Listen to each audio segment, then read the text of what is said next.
Jaya Radha Madhava Jaya Kunja Bihari Jaya Radha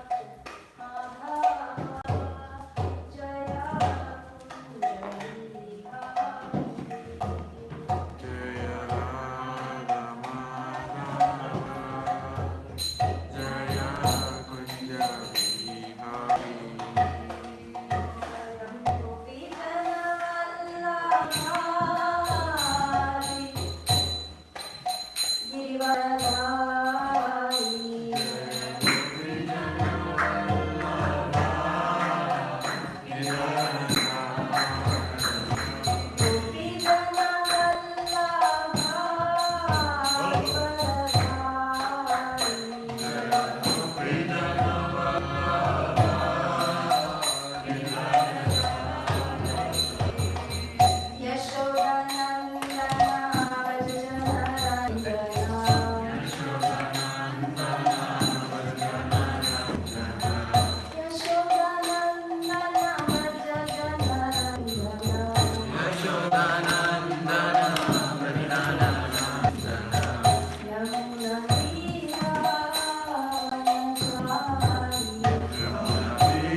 Om Namo Bhagavate Vasudevaya. Om Namo Bhagavate Vasudevaya Om Namo Bhagavate Vasudevaya.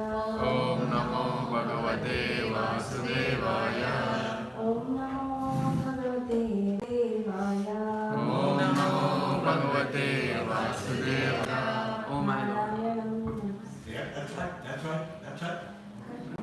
Narayanam Namaskrityam Naram Chaiva Naramam Devim Saraswatim Vyasam Tato Jayam Mudiraye. Before reciting Srimad Bhagavatam, which is of conquest, one should offer respectful obeisances unto the personality of God and man, unto Narayana Rishi, the supermost human being, unto Ma Saraswati, the goddess of learning, and unto Srila Vyasadeva, the author. Nashtayesu Bhadreshu Nityam Bhagavata Sevaya Bhagavati Uttama Shloke Bhaktivinoda Shriti. By regular attendance in the classes of Bhagavatam and by rendering of the service to the pure devotee, all that is troublesome to the heart is almost completely destroyed, and loving service unto the personality of God, who is praised with transcendental songs, is established as an irrevocable fact. Om Ajnanatimirandasya Jnananjanashalakaya Chakshurunmilitam Yena Tasmai Shri Gurave Namaha. I was born in the darkness of ignorance, and my spiritual master opened my eyes with the torchlight of knowledge. I offer my respectful obeisances unto him.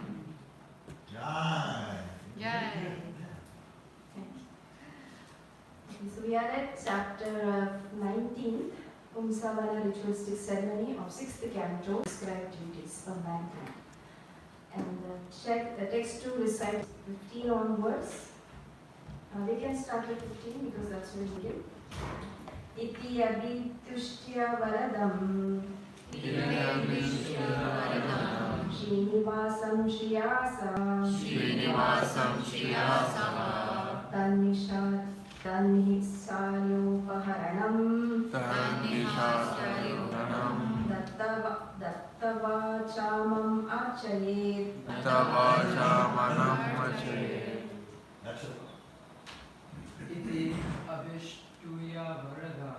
Iti abhishtuya varadam Srinivasam Shriyasaha Tannihayopaharanam Dattavachamam Archayet. Iti abhishtuya varadam Srinivas Shriyasaha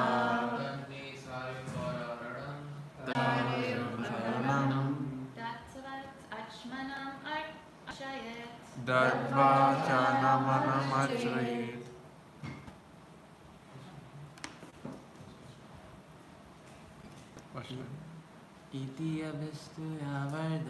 Iti abhistuya varadam Srinivasam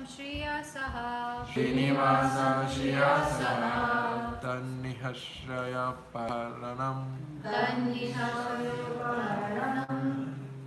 Dattavachanam Archayet. Datvachanam Achrayet. Iti Thus, Abhishraya offering prayers. Varadam, who bestows benedictions, Srinivasam, unto Lord Krishna, the word of goddess of fortune, Shriyasaha, with Lakshmi, Tat, then, Nisharya, removing, Upaharanam, the paraphernalia of worship, Dattva, of offering, Shamanam, water of washing the hands and mouth, Archayet, should worship. Translations and purports by Srila Prabhupada. Sri Shukadeva Goswami continued, the one should worship Lord Vishnu, who is known as Srinivasa, along with Mother Lakshmi, the goddess of fortune, by offering prayers according to the process mentioned above. After removing all the paraphernalia of worship, one should offer them water to wash their hands and mouths, and then one should worship them again. One more. Yeah. Sri Sukadeva Goswami continued, thus one should worship Lord Vishnu, who is known as Srinivasa, along with Mother Lakshmi, the goddess of fortune, by offering prayers according to the process mentioned above. After removing all the paraphernalia of worship, one should offer them water to wash their hands and mouths, and then one should worship them again. So everyone has been attending all the classes, they know where they are except for Abhinav and me. Can you understand it? Actually, we just choose the important verses, so you might a little summary of the subject. Okay. You have I haven't been attending regularly. your father also. Yeah. Other than that, everyone is up to. So just a little bit recap. Yesterday also, I guess you had a little bit recap. This is the final chapter of the 6th canto. This canto is named as the prescribed duties for mankind. So after the 5th canto, Sukadeva Goswami, Parikshit Maharaj became a little bit sad as to what is going to be the situation of the people of the world, of the universe, if they have done any bad things, they are gliding down the hellish planets. We saw the hellish description, how terrific they were. So Sukadeva Goswami was wanted to give some hope to Parikshit Maharaj. So he described the prescribed duties for mankind, which is where the human beings, mankind can do devotional service and elevate themselves, even though they have done, those karmas. So that is where the chapter begins, and you have gone through. Then Ajamil's story starts right at the beginning of the 6th canto, giving the hope. Like Ajamil, who has done sinful activities throughout his life, even though he was in a good family, he had a chance, second chance. We all know the story, right? He had a second chance when he was given a life to continue, instead of taken back to hellish conditions, so that he can do his duties with, and he did a rigorous devotional service after that as a second chance. So those are the chapters that you had, and then the prayers. And Diti, Vritrasura story, one of the very prominent stories of Bhagavatam is Vritrasura story, where how a demon fighting against the Devatas performed devotional service and offered that to the Lord and go back to Godhead. Dhritarashtra was fighting against the demigods, Indra, right? So those are stories, and then where are we? We are in the last section. Then Chitraketu Maharaj story, you up to date? Okay, anyway, you have to go back and read. Chitraketu Maharaj didn't have sons, so he was yearning for sons, although he was not destined to have sons. But then he approached his guru, Angira Muni, and Naga Muni approached him, and they said, "You're not destined." Then he says, "No, I want at any cost. Let's do this vrata." So he was given some prayers to chant, and then he get there. So payasam was given to his wives. First wife got it, and she delivered a baby. But it so happened the other wives got envious and they killed him. So that is the story. So he was not destined to have, yet he wanted it, and then he had to lose. So he becomes very detached and performs devotional service, and that was the background of Vritrasura, Chitraketu Maharaj. Okay. Now we are at the last section, last 2 verses. The chapter. Diti vows to kill Indra and the Pumsavanavata. So why did Diti vow to kill Indra? We can touch upon that. So Diti had earlier 2 sons, Hiranyaksha and Hiranyakashipu. What happened with them? There was a havoc in the entire universe, not just in the family. So when an influential person does a mistake, what's the difference between a mistake an influential person does and a mistake any ordinary man does? People follow influential person. Say that again? He set an examples for others, so people Of follow course. him. He is a role model, so people will follow his steps. What else? It's like the impact is more like uprooting a tree, so the havoc is multiplied millionfold. That's right. So the greater the influence, more the Havoc. disturbance that are created if the outcome is not right. The influential person does good, has a better impact on a lot of people because they follow. And if an influential person does a mistake, it creates a more the influence. So that's the same happen. She is a very influential person. In the sense, she is the daughter of Daksha, who is Prajapati. And Diti wanted to have a son, which was not at the right time. And yet she had with her husband, Kashyap Muni. And then she had 2 sons, Hiranyaksha and Hiranyakashipu. Both the times they created such a havoc in the entire universe that the Lord had to come. Lord Varahadev came for Hiranyaksha and Lord Nrsimhadev came for Hiranyakashipu. Canto is about Hiranyakashipu, how he got his story of Maharaj and how Nrsimhadev appeared to take care of Hiranyakashipu. So that was what happened when Diti did, having been that responsible and influential position, she chose to do something which is at a very odd time, and that's the outcome. So if a person does something within one family and is not that influential, the impact is only towards, restricted to their immediate family. And little more influence, little more. But imagine a daughter as of Daksha, then the influence is throughout the universe. So the entire universe suffered for Hiranyaksha. Mother Earth was put in the waters, and Varahadev came to pick her up. And Hiranyakashipu, you know how Prahlad Maharaj, he in fact did a lot of atrocities, and he wanted to be the Supreme Lord. You will read that in 7th canto. Prahlad Maharaj, his son, was a pure devotee because of the mercy of Narad Muni, and Narsimha came to kill Hiranyakashipu. So that is how it is. So any person who we need to be very. So then the next time Devi still wanted one more son to kill, because she lost her two sons. She wanted to have one more son to kill Indra. Why did this happen? Why Hiranya? Because of Indra. Indra is the king of the universe for the Devatas, and his position was in jeopardy. In the sense, if there is equal in his position, so every time Lord came to protect the world situation so that Indra can rule. So that she had a little of enmity towards Indra. She wanted to somehow. So that's why she again wanted to have a son. This time again she asked her husband, Kashyap. So I want a son, please help me, son, and I want as powerful person, more powerful than Indra, so that he can take care of Indra. And Kashyap again, oh, I'm not going to, I'm in this fix again. Yet I satisfied my wife, but then I don't want to go back to the same situation that we had earlier. So he was once bitten, twice shy. So what did he do? He actually gave her a vrata, Pumsavan. So you do this devotional service, a big process he gave, and she did that last chapter. And what happened?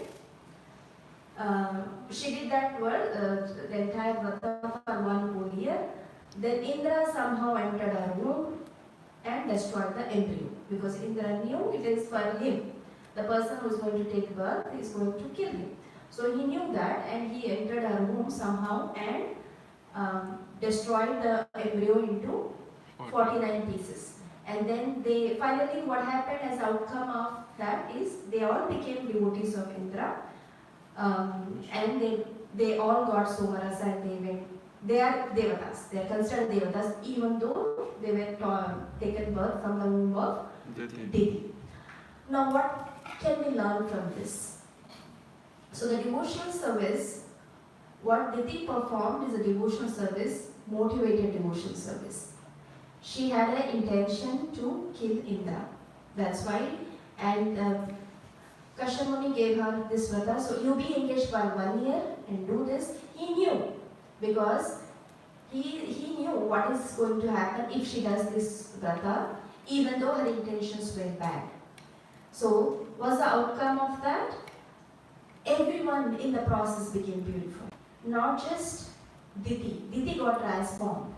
She, in the end, she removed, her envy towards Indra got removed by the process of devotional service. And what happened to Indra? He actually repented again, saying that, oh my God, what did I do? He repented and he actually apologized. They had a very heart-to-heart conversation in the last chapter. Diti and Indra, like, I came to destroy your womb, knowing we're going to have a son who's going to destroy me. So then they had a heart-to-heart, honest conversation, and then the 49 embryos turned into Haryakshas and Chamalakshas, and they all became devotees of the Lord. So this is the outcome of doing devotion service to the Lord, even with the good intentions. Everyone in the process got transformed. From Diti to Indra, to the result that happened are the deities rather than the demons, who are oppositions to Devatas. The result was that is the power of devotional service to Lord Vishnu. So no matter what. So the other examples from the Shastras that we can quote, intentions were bad, the outcome, what Krishna gives is the best. What is that? Putana, classic example. She came with the intention to Krishna. But what happened? Because she came with the intention, her actions were to give milk to Krishna. So Krishna took the essence of that action rather than the essence of the intention. So he gave her another good position. So in this case also, Diti wanted to have someone to take care of or kill Indra, but because the devotional service is so powerful, everyone in the process got transformed. So with the motivated devotional service, this would be the outcome. Imagine what would be the outcome with an unmotivated devotional service. What is unmotivated devotional service? No agenda. Mechanical with some selfish motives. Unmotivated. Unmotivated. Yeah. Selfless. Selfless. So Anyabhilashita Shunyam Jnanakarmadhanamritam Anukulena Krishnanushilanam Bhaktiruttama. This is a definition Srila Rupa Goswami gives in Nectar of Devotion for unmotivated devotional service. Anukulena Krishna Anushilanam.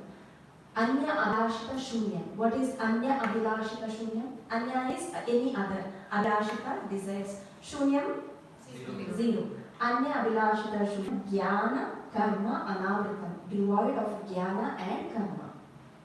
Anukulena Krishna Anushil. Anukulena means conducive, favorable to devotional service.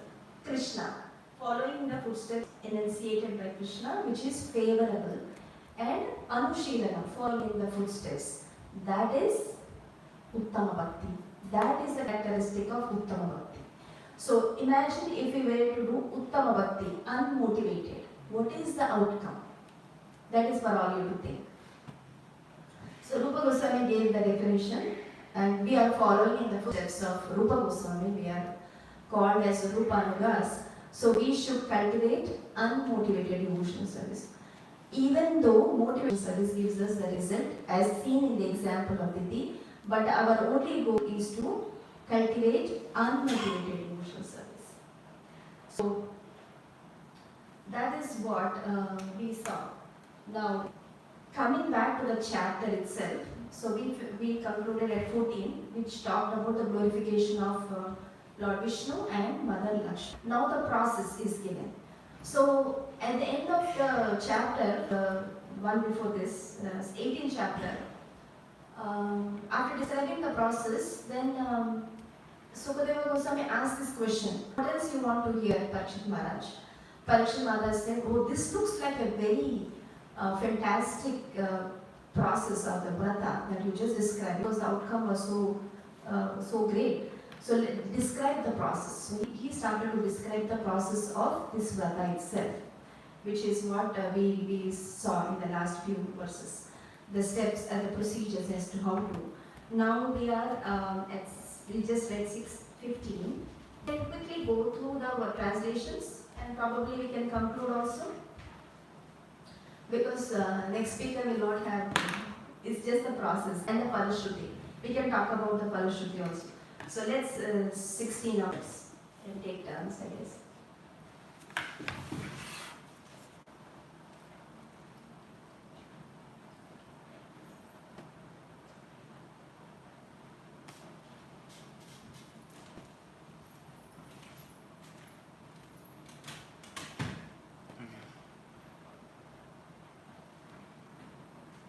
Here, with devotion and humility, one should offer prayers to the Lord and Mother Lakshmi. Then one should smell the remnants of the food offered and then again worship the Lord and Lakshmi ji. Accepting her husband as the representative supreme person, a wife should worship him with unalloyed devotion by offering his honor. The husband, being very pleased with his wife, should engage himself in the affairs of his family. Between the husband and wife, one person is sufficient to create this devotional service. Because of their good relationship, both of them enjoy the results. Therefore, if the wife is unable to execute this process, the husband should carefully do so, and the faithful wife will share the results. Let's pause there. So this verse, or the one before also, accepting her husband as a representative of the Supreme Personality of God, I should worship him with unalloyed devotion by offering him prasad. So this is the process that is described. And this particular verse 18, between all the while, if we have read Srila Prabhupada's purports, Prabhupada says that husband should follow the devotional service and so husband should be engaged in the devotional service and wife should follow. But right in this verse, with husband and wife, one person is sufficient to execute. It looks like anybody can do devotional service and get the same result, but Prabhupada advice. And he makes it clear that husband should be the leader and wife should follow. So, what is a Krishna conscious ideal life family? A Krishna conscious ideal family, the husband is a devotee of the Lord and performs the devotional service, and wife is faithful to husband and very religious and follow the Vedic injunctions. And keeping Krishna the center, leading their life is the ideal Krishna conscious family. So the process that is explained of how to do this vrata is that both of them do together, and in case wife is not able to do because of various reasons, and Prabhupada makes it clear it is the wife who is not able to do, but husband should always do. Because the husband is the head of family, they should set the example and wife should lead. Certain cases wife may not be able to do because of situations, various, if she has a child, she will not be able to do. She's taking care, right? So in that case, if wife is faithful and devoted, she will get the results. Both of them share half the results. So Prithu Maharaj was described in Canto 4. He is called an ideal Grihastha and ideal Brahmachari. How can a person be called an ideal Grihastha, Brahmachari and Grihastha at the same time? That looks very odd, right? Because once you are Brahmachari, you are not married. When you are Brahmachari, you are not married. But when you are Grihastha, you are married and you are no more called as Brahmachari. Whereas Prithu Maharaj is called as ideal Grihastha as well as Brahmachari. Why? Because he was an ideal Brahmachari in this life, and when he married, he got children who were perfect Krishna conscious. So when someone begets children who are devotees of the Lord, that is considered Brahmacharya itself. Prabhupada describes in the purports, 4th canto. So that is how he is an ideal Brahmachari at the same time Grihastha also, because he begot 5 sons who are Krishna conscious.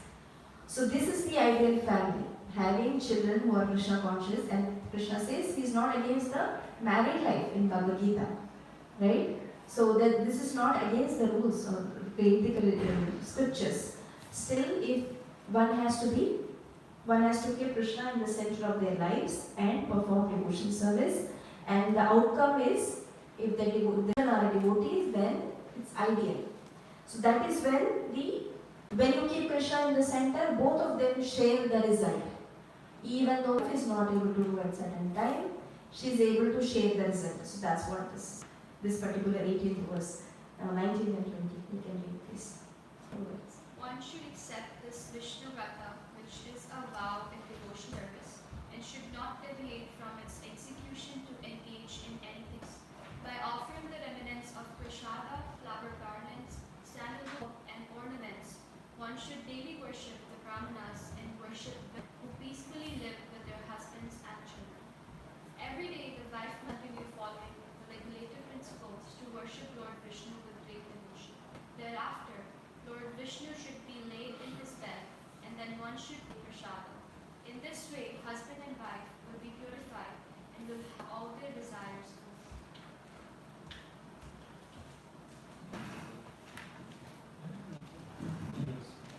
Chaste wife must perform Sacimata service assiduously for 1 year. After 1 year passes, she fasts on the full moon day in the month of October. On the morning of the next day, one should wash oneself, and after worshipping Lord Krishna as before, one should cook as one cooks for festivals, as stated in Griha Sutras. Sweet rice should be cooked with ghee, and with this preparation, the husband should offer oblations to the fire 12 times. Rather, he should satisfy the Brahmanas. When the satisfied Brahmanas bestow their blessings, he devotedly offers them respectful obeisances with his hand and with their permission to take prasad. We'll pause. So this is the procedure on how to do Vrat Vrata 19 to 24.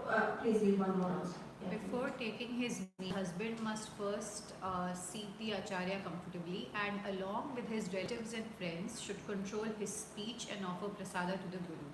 Then the wife should eat the remnants of the oblation of sweet rice cooked with ghee. The remnants ensures a learned, devoted son and all good fortune. So the process continues, right? So one should do for 1 whole year Didi perform devotion, this vrata, and at the end of the Kartik Paurnami, the next day she cook for festivals. How do we cook for festivals? Then, what are the main ingredients? Sweet rice. Krishna, Kheer. kheer is important because that's the most Krishna loves kheer. That's why we offer to our Kinshore Gopinath, right? So Sukadeva Goswami is mentioning about how to cook for festivals in which sweet rice. So all of you, when you are cooking for festivals, always have kheer by cooking for festivals. So yeah, so the process after that, you do that and offer to the Lord, and the husband should call all the brahmanas to their home, offer that to brahmanas first.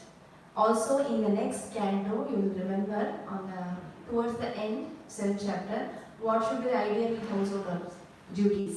That is one of the house. Already it is come here, but it will come there more. An ideal householder is after making a meal at home, the man should go out of the door and call all the people. Anybody hungry?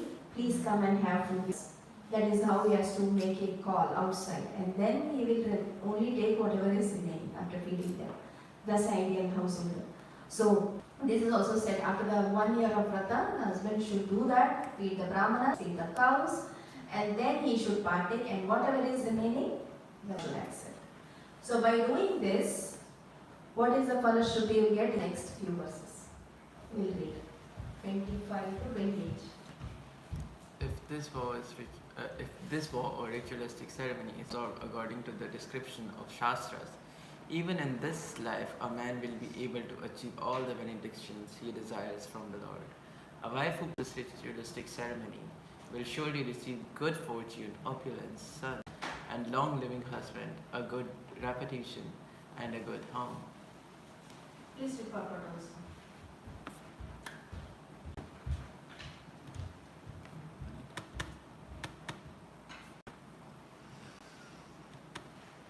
Just a second. Sorry. Purport. In Bengal, even today, if a woman lives for a long time with her husband, she is considered very fortunate. A woman generally desires a good husband, good children, a good home, prosperity, opulence, and so on. As recommended in this verse, a woman will receive all these desirable benedictions, and a man will also be able to receive all benedictions from Supreme Personality of Godhead. Thus, by performing this particular type of kata, a man and a woman in Krishna consciousness will be happy in this material world. And because being Krishna conscious, they will be promoted to the spiritual world.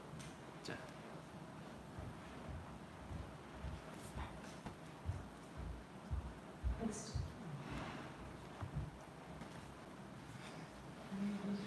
Whose turn is it? It's mine.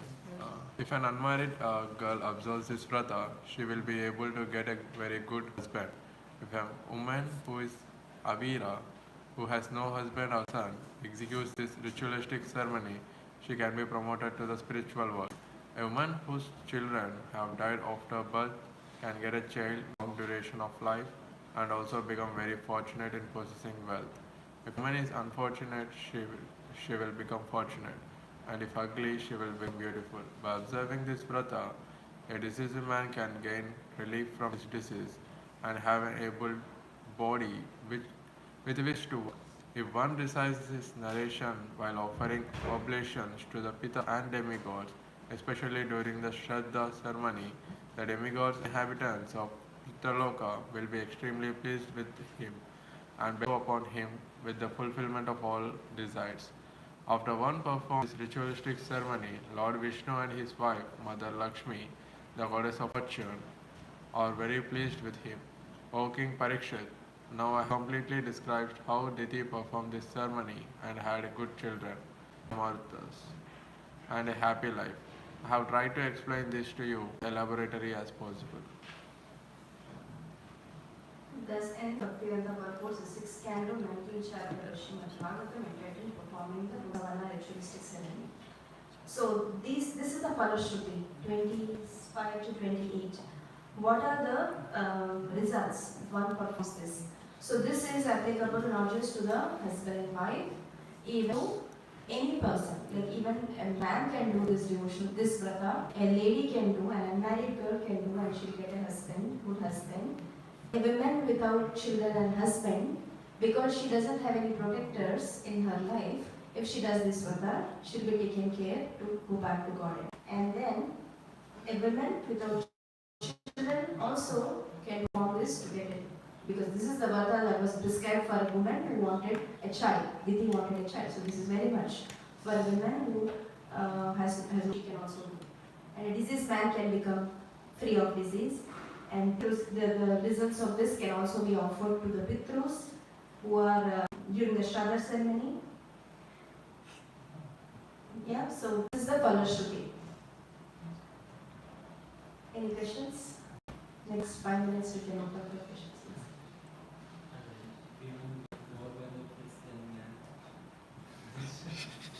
Say that again. He's saying women get more benefits. But see, the whole thing was for husband and wife, right? The man and women. So the man can lead by doing this vrata. He's already there. Yeah. I think so. Go ahead. No, go ahead. When you talk about how to look at the accepted, the essence of the devotional service and bhakti versus the essence of the intention, whether it is putna, whether it is diti. Like even Diti did not know, right, that it's this huge fast, like all these people will get purified. At the time, she didn't know. She was doing her agenda, her own reasons. So is that why in the Bhagavad Gita, Krishna tells Arjun that don't bother trying to understand karma because it's very difficult? Like because you won't be able to understand intention, where you're just do your duty and just at the task at hand because I will decide. Like that's why in where he says it's difficult to understand karma, like it is very difficult. He says that in the Gita, right? Is that why? Because Putna, her intentions were not perfect, but she got liberated. Diti, her intention, she didn't know she was going to go and have this monumental like snowball effect where all it was one. Is that why you think Krishna is just saying don't try to understand karma? No, I don't think so. You can relate it like that. Why Krishna says don't bother about the karma is because it's mind-boggling to think like how much can I, by doing this, what will I get? And you don't know the whole picture also. So that becomes very mental, speculative. And if the result is not good, then you are going to feel bad at the end, depressed. The result is good, you are happy. Correct. And that's why Krishna says, become detached from the result for that reason. Not because you're trying to relate these two together, but in my mind, why Krishna gives that reason not to be pushed into karma, kanda, or bother about the result. Karma ne vadikara is only because your jurisdiction is only restricted to the work. Okay. You are entitled only to the work that you are supposed to. Because the result is dependent on so many other factors, not just your own action. There is Krishna's action at the end, but there are other factors, other instruments also acting there. So we don't know what's going to happen. So if we are only bothered about how much you are supposed to do as your work, then that is what Krishna is telling you. Don't bother. It's too much of mental game. Leave that to me. I'll take care. You just do what you are supposed to. Okay. Beautiful. Thank you. Yeah.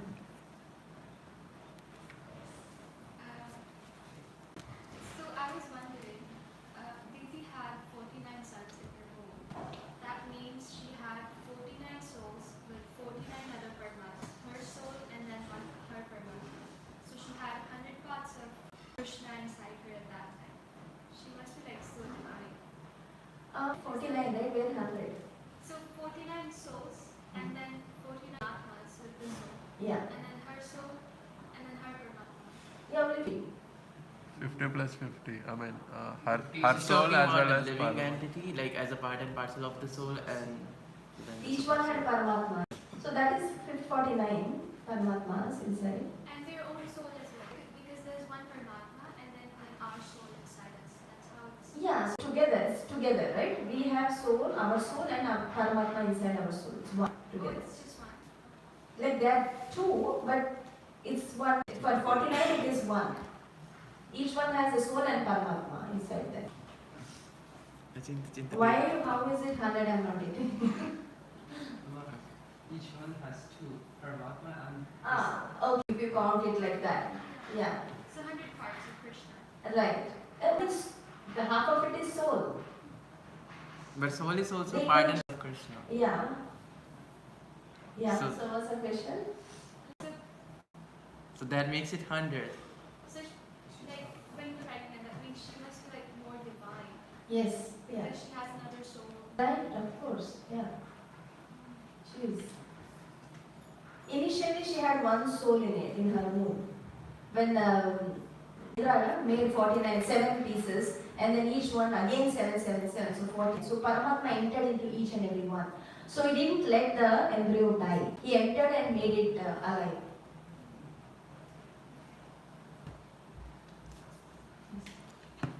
My question to you is, first of all, thank you so much for the wonderful class. So my question is that vrata particularly prescribed? Because in Nectar of Instruction, I think in second verse, God mentioned this, like, we should not be too much like attracted to material, because she was doing all it for material desire, and a lot of things mentioned here are materialistically desired for materialistic people. And Prabhupada mentioned in the purport of the second verse that Lolya and Atyahara is one of the major thing which stops us from growing spiritually. This does not come under the Laulya and Atyahara category. Laulya is greed, excessive greed for any material possessions. Like greedy to have big buildings, so many, even if you have few and then you want to add more so that and to get that. The idea there stress is don't endeavor to notice like too much, putting lot of your energy, time, resources after that. That is Laulya. And the other is Atyahara, then pursuing for getting things. That is Atyahara, too much of endeavor in the wrong things. Now what this one is, this is not outside of Krishna consciousness, this particular vrata, because it is to glorify the Lord, Vishnu and Lakshmi. And you might think that because the Falashrutis are like to get a good husband and good children, it might, are you looking that as materialistic? It's the question. Say yes, that is the question. If not, because if you look at the big picture, Krishna says in Bhagavad Gita is not against the sex life. That means to give a big, and I gave an example of Prithu Maharaj. He is an ideal Grihastha and ideal Brahmachari. Why is he after becoming Grihastha he is an ideal Brahmachari? Because he got 5 Krishna conscious children, and that's how he is still considered as a Brahmachari. So this is, and there are souls waiting birth for them an opportunity to become devotees also, because there some unfulfillment happened and they couldn't finish. So they need a proper qualified people who can give birth. They won't be born to a random person. They need a situation, they need an environment based on their karma and their desires for them to thrive in their devotions in their future life. So that is that outside of your Krishna conscious life? No, it is not. It is part of, and the great example that we have in Shastra is Kardamuni and Devahuti. What did Kardamuni do? 10,000 years after having received the instruction from his father Brahma, and then Lord Vishnu himself. Finally, he did devotional service. So once he got the instruction from Brahma, he went to do devotional service 10 years, 10,000 years, so that he gets a good wife. That is his motivation to do. And why? Because he got instruction from Brahma, and because of the desire of Lord Vishnu. And then Lord Vishnu comes to tell him, this is a girl coming to see you. Imagine. So then after that, what is his intent? What is his motivation? Right? He takes up married life. He says, I am going to live as soon as you get a child. So that is how he is detached. So we can follow the footsteps of Kardamuni. We can have an exit plan also while we enter into the plan, into the life. We can also come up with an exit plan, how Kardamuni did. Like, although I want a good wife so that I get good Krishna conscious children, as per your desire, I also want to exit at certain time. This is all within the scriptures and it is all within our Srimad Bhagavatam. So this is not outside. Mataji, like oh sorry, did someone else? Prabhuji said. If the Vrat Vidhi for this, for unmarried women, it's already mentioned in the previous 18th chapter. 18th Yes. chapter? Yeah, the one before. that is where she did. I think the process is here also. Okay. This is a process. Pulsavana, like how it's devotional service, like how do you perform your day worship at home, Okay. how you should be regulated, giving them all the offerings, offering, like you do aarti, offer Correct. the food Yes, stuffs, regulated with intention, like intentive, like not be paced down, we are doing things with intention. Jai. Also, it's really hard to follow this one because like there are a lot of instructions. You should not be facing towards the north. Wash your hands again after doing. If you're going outside, just take a shower or something like that. Is it even applicable for like today's work? Like eating, you wash. Like wash your hands and mouth at least. So it's not something outside of what we do. Yeah, but Yeah, it's a regular activities only. Little more intently if you do, then it becomes easy. Anybody else? Done? So you a 6th chapter can go today.